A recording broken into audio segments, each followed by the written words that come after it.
ಕೇಳಿಸ್ಕೊಳ್ಳಿ. ನೆಕ್ಸ್ಟ್ ಅದ್ರ ಕಂಟಿನ್ಯೂಯೇಷನ್ 23ರಲ್ಲಿ ಅಧಿಕಾರಕ್ಕೆ ಬಂದ್ಮೇಲೆ ಬರಗಾಲ ಬರುತ್ತೆ ಅಂತ ಗೊತ್ತಿದ್ರು ಕೂಡ ಸ್ಟಾಲಿನ್ ನ ಕರೆಸಿ ಸನ್ಮಾನ ಮಾಡಿ ಅದಾದ ಕೆಲವೇ ದಿವಸಗಳಲ್ಲಿ ರಾತ್ರೋರಾತ್ರಿ 15 ದಿವಸ ತಮಿಳುನಾಡಿಗೆ 10 TMC ನೀರು ಬಿಟ್ರು. ಯಾರು ಮಾತು ಕೇಳ್ಕೊಂಡ್ಬಿಟ್ರಿ ಇವರು?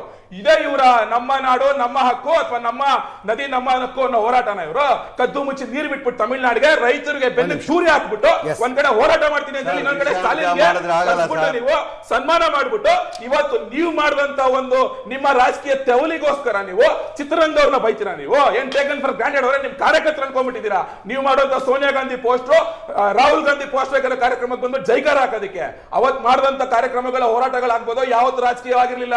ಅದು ಬಿಜೆಪಿ ಅಲ್ಲ, ಕಾಂಗ್ರೆಸ್ ಅಲ್ಲ, ಜನತಾದಳದು ಅಲ್ಲ. ಅದು ನೀವು ಅದನ್ನ ಇವತ್ತು ಕಂಪೇರ್ ಮಾಡ್ತೀರಾ? ಮತ್ತೆ ತಿರ್ಗಾ ಯಾರದು ರವಿ ಗಣಿಗ ಬಾಯಿಗೆ ಬಂದಂಗೆ ಮಾತಾಡ್ತಾರೆ.